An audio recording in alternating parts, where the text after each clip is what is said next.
뭔가를 열심히는 하고 있는 것 같은데 아무런 변화도 없는 것 같고 이러는 게 아무런 의미도 없는 것 같다는 회의감이 들 때 내 멘탈은 무너지고 슬럼프에 빠지게 된다.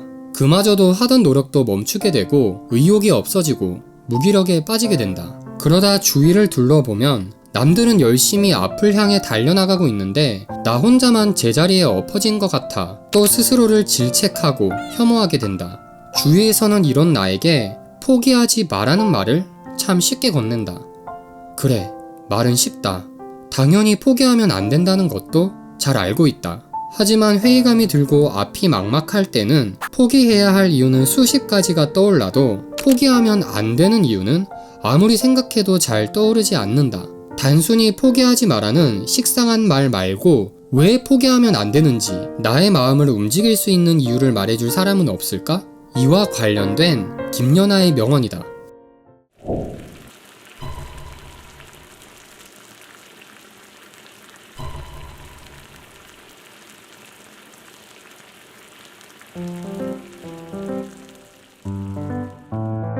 뭔가 열심히 해도 당장은 바뀌는 게 없는 것 같고 아무 의미도 없다고 느껴지는 이유는 바로 변화를 느끼기 위한 역치가 존재하기 때문이라는 김연아의 이 간결한 말은 나를 벙찌게 만들기에 충분했다. 물론 우리의 인생이 물이 끓는 것과 완전히 똑같다고 볼 수는 없다. 하지만 우리의 인생은 물이 끓는 과정과 충분히 닮아있다. 항상 어떤 분야든 정상에 있는 사람들이 우리에게 조언을 할 때 자주 하는 단골 멘트가 있다.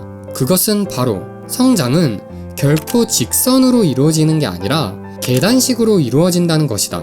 그래서 인간은 이 수평적인 잠재기에 머물러 있을 때가 많기 때문에 자꾸 불안해지고 스스로를 의심하게 되고 슬럼프를 겪기 쉽다는 것이다. 이렇게 멘탈이 무너진 상태에는 우리의 시야가 흐려져 계단식 그래프를 이런 영원한 수평식 그래프라고 잘못 보게 되고 결국 우리는 더 노력해야 할 이유를 찾지 못한 채 포기해버리게 된다.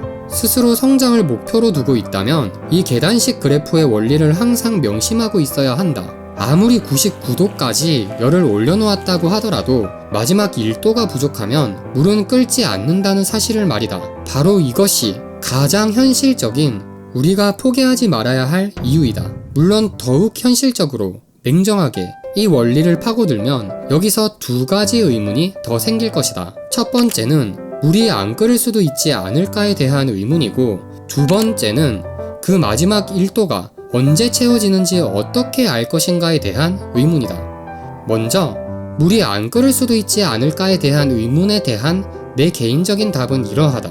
목표에 따라 다르다는 것이다. 만약 내 목표가 초능력을 발휘하는 것이라면 당연히 어떤 노력을 해도 물은 영원히 끓지 않을 것이다. 하지만 누군가가 도달했던 수준의 목표라면 같은 인간으로서 충분히 근접할 수 있는 목표라고 생각하고 그 사람과 같은 노력을 하면 결국 물은 끓게 되어 있다고 생각한다. 그리고 아마 애초에 불가능한 목표인지 아닌지 정도는 대부분 스스로 판단할 수 있을 것이라 생각하기 때문에 이성적으로 판단했을 때 가능한 목표라고 스스로 생각이 든다면 자신의 판단을 믿고 나아가길 바란다. 그리고 두 번째 의문인 마지막 1도가 언제 채워지는지 어떻게 알 것인가에 대한 내 개인적인 답은 이러하다. 언제 도달할지를 정확히 알 수 있는 방법도 없고 그게 중요한 것이 아니라는 것이다. 언제 도달할까에 집착하는 것은 결국 내가 앞으로 나아가게 만드는데 집중만 흐리고 의심만 생기게 만들고 방해만 되게 할 뿐이라고 생각한다. 물은 언젠가는 끓게 되어 있다는 믿음을 바탕에 깔고 지금 현재에 집중하는 것이 나를 성장시킬 확률을 훨씬 높일 수 있는 마음가짐이라는 것이다. 언제 될까 의심하면서 노력을 주저하면 물이 끓을 확률은 10%도 안 되겠지만 언젠가는 될 것이라고 믿으면서 현재 노력하는 것에 집중하면 물이 끓을 확률은 80%, 90% 이렇게 높아진다는 것이다. 물이 끓을 확률이 100%가 아니라는 이유로 의심하고 노력을 게을리하면서 확률을 10%로 낮출 것은 아니지 않은가? 이 영상이 당신에게 큰 도움이 되어주긴 힘들겠지만 조금이나마 당신의 지친 마음을 일으켜주는데 보탬이 되어줄 수 있길 바란다.